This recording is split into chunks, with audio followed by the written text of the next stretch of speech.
Hey, what's going on guys? Sexy TCG here. Welcome back to the channel.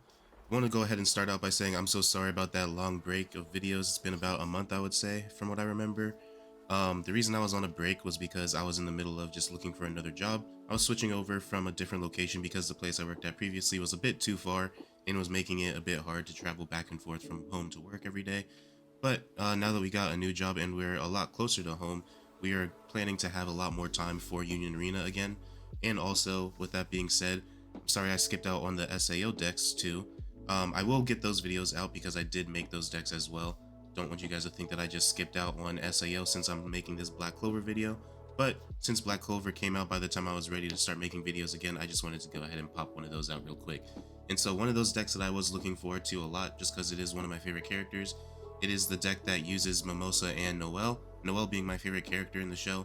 I've just always liked characters in anime that deal with water or lightning. If there was a deck that was based off of Luck himself, that would be the deck that I would honestly start out with. But this was the one that I saw first off of all the different reveals I've seen in the past couple weeks with Black Clover coming up. So let's go ahead and get into this deck list and talk about what we're planning to play, what we're planning to do as we go along. And so to start out, we're going to always go with our zero cost. We're going to start with 4 of these zero cost Noelle Silvas. She is a when played, so go ahead, play her on the field, draw a card, and then sideline one from your hand. She's also 1500 BP, and she generates 1 energy for us, and she's also got the draw trigger for us too. Our next up is going to be 0 cost 1 AP Mimosa Vermilion. She's also a get trigger, but she's also a vanilla as well. She's 1500 BP and will generate 1 energy for us too. And our last 0 is going to be Laura Pechica. She is a 0 cost 1 AP character. If you have 4 or more event cards in your sideline, this character gains 1500 BP. We're only going to be playing 3 of her. Usually I like to keep my 0 cost between, I'd say like 10 to 12 as everyone always says. For this one we're just going to be sticking up with 11. And so let's go into our next card. It's going to be 1 energy, 1 AP Noelle Silva. This character is a activate main, so whenever she's on your front line, you can only activate this ability if you use an event card this turn. Look at the top card of your deck, then place it on the top of your deck or into your sideline. It is also going to be our color trigger, so of course we're going to run 4 of these. And for the red color trigger, as you know, you choose one character with 2500 BP or less from your opponent's front line and sideline it. And we're going to run 4 of those. She's going to be 2500 BP and generate 1 energy for us as well. The next Noelle card we have is going to be the 2/1 character. Whenever you play this character, she just goes ahead and draws a card for you. We're going to run 4 of her as well. She's going to be 2000 BP and generate 1 energy for us. Next card coming up is going to be the 3/1 Noelle. This character has step, and also it has the activate main ability where you get to place 1 card from your hand into your sideline, and then once per turn, this Noelle Silva card is going to gain 1000 BP until the end of the turn, making it go from an original cost of 3000 BP all the way up to 4k. And then also, she's going to have the activate main trigger, or sorry, not activate main, just the active trigger, where you go ahead and choose 1 character on your field, switch it to active, and it gains 3000 BP until the end of the turn. She will also generate 2 energy for us as well, and with this Noelle, we're going to be running 4 of her. And the next character coming up is going to be our raid trigger. It's going to be the 4/1 Mimosa Vermilion. When played, draw a card, choose one of the following. You either get to reduce the AP cost of the next event card with 2 or less required energy from your hand this turn by 1, or you get to go ahead and choose 1 event card from your hand, place it into your sideline, and then if you do that, you get to add 1 red character card with 1 AP or less from your sideline and add it to your hand. She will have that raid trigger, so if you do pull this from your life, you get to go ahead and choose whether you want to add it to your hand or go ahead and perform raid if you have the required energy for it, which would be really nice. And she also generates 1 energy for us as well if we ever have her in the back line. Next up is going to be the 4/1 Laura Pechica. We're only going to be running 2 of this one. I honestly like this character just for the, or not this character, but I like this specific card for the fact that whenever it is played, not only does she give us nullify impact, but she's also going to allow us to place 1 card from our hand into our sideline, and as long as we do that, we get to add 1 red event card with 2 or less required energy from our sideline to our hand as well. And as we'll go over the events soon, you'll see that all the events that we realistically are going to want to play or try to play all cost 2 energy or less, so we pretty much with this Laura Pechica, whenever she's played, we get to go ahead and add her right to our hand. So next card, or she's also going to have a draw trigger as well. She will have 4000 BP and generate 1 energy for us as well. And our last character card is going to be our biggest raid, our 5 energy, 1 AP Noelle Silva. If you have used an event card during this turn, this character will gain 1000 BP and also impact until the end of the turn. And so also, when you play her, this character gains all the abilities listed below until the end of the turn if you have the required number of event cards in your sideline. And so with that being said, if you have 2 or more events in your sideline, this character cannot be blocked by a character with 3000 or less BP. And then if you have 4 or more events in your sideline, your opponent must block this character's attack if able. So pretty much whenever this character is played, it is just like that one, I believe it's Gurren from Code Geass in their purple deck, that forces you to block the moment it's played. So it's pretty much similar to that, but instead we got it in black clover and red color this time.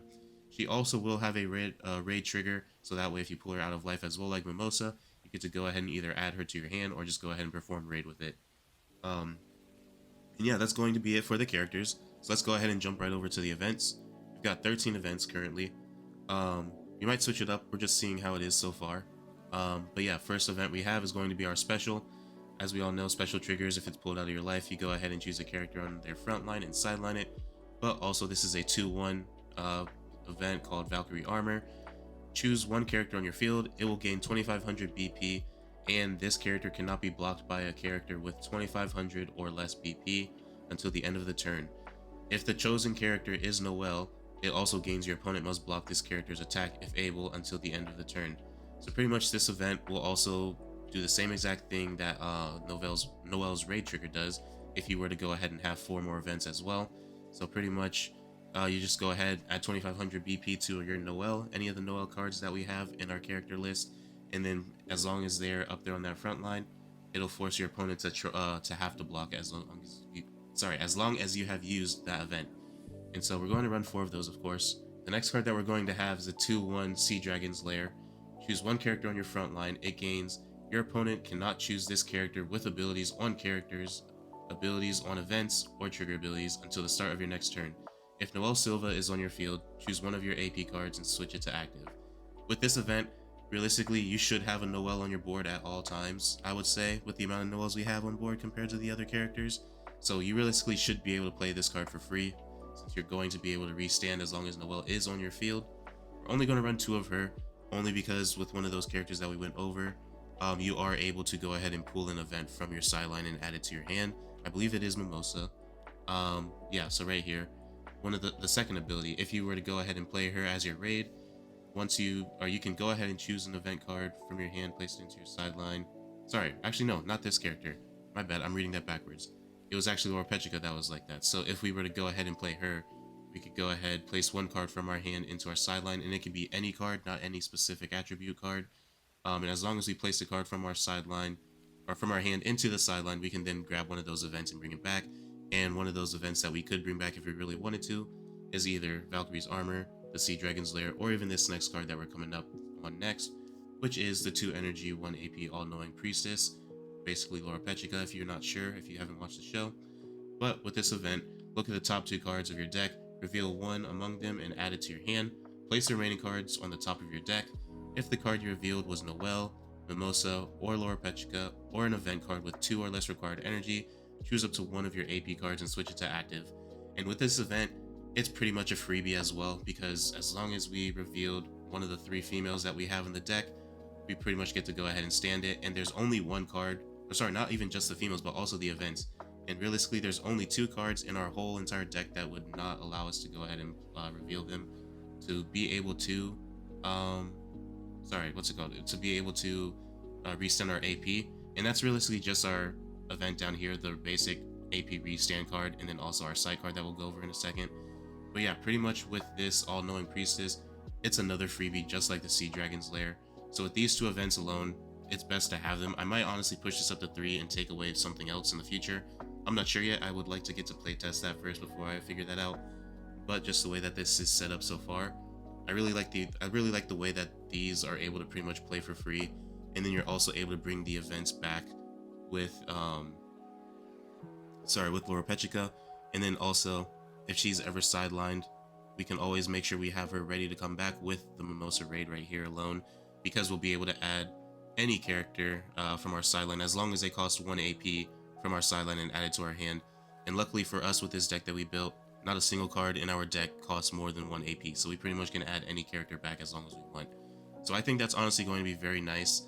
Um, I also I want to be able to play this Lore Petrica up a little bit more than 2, just because I do like that wind plate ability and the fact that it's got Nullify Impact. A lot of decks nowadays are really running the Nullify, or sorry, not Nullify, but are running either Snipe or Impact, especially with the SAO decks that have come out recently. So yeah, that's honestly just my playstyle of what I'm assuming to do. And before I forget, the last card as well is going to be that Undine. The site, pretty much when you play this site, play it as active, and then during the main phase you can activate it, switch it to resting, and once per turn, you can only activate this ability if Laura Petrica is on your field, and as long as she's there, you get to look at the top card of your deck, then place it on the top of your deck or into your sideline. And so honestly with that card, I'm assuming the only way that you would really want to place anything on the top deck is if it's a character like a Raid or a 3-cost Noelle, like this one right here that has another activate main for you, or anybody else based off of whatever your matchup is looking like. And then if it's anything they're throwing into the sideline, it's most likely going to be an event, because as long as you throw in an event into your sideline, that helps you out with this Noelle raid where you want to have at least 2 or more events or 4 or more events based off of either ability. And then also, if you want to be able to pull an event, you can also play Laura Petrica, bring back an event after you place a card from your hand into your sideline, and then again, back with the Mimosa. If Laura Petrica gets sidelined, you can go ahead and play her, so that way you can just keep cycling your events. With this deck, it's pretty much like another Esper Sisters from One Punch Man. I'm a big fan of that deck, which is why I was really gravitating towards this deck as well. But yeah, that's pretty much what I have for you guys right now for this red deck. I am calling it Royal Bloom. I pretty much looked up a way to figure out like what was the best name to come up with this one, because I couldn't even think of one off the top of my head, and then as I looked around I realized Royal Bloom was actually a good mix. So Royal Bloom, because they're both royal families, and then just being water and plants, pretty much you just go ahead and bloom and keep growing. So thank you guys so much for checking out this video and watching what I got for you guys. I will try to make another video soon based off of one of the other Black Clover decks, or even the SAO decks, because like I said, I do have all the SAO decks made up already. I just did not make the videos because I was really caught up on work and trying to catch up with the new system that they're running through, because it is a job that I am helping catch back up because they are running behind as well. So thank you guys for stopping by, and I'll catch you on the next one. Peace out.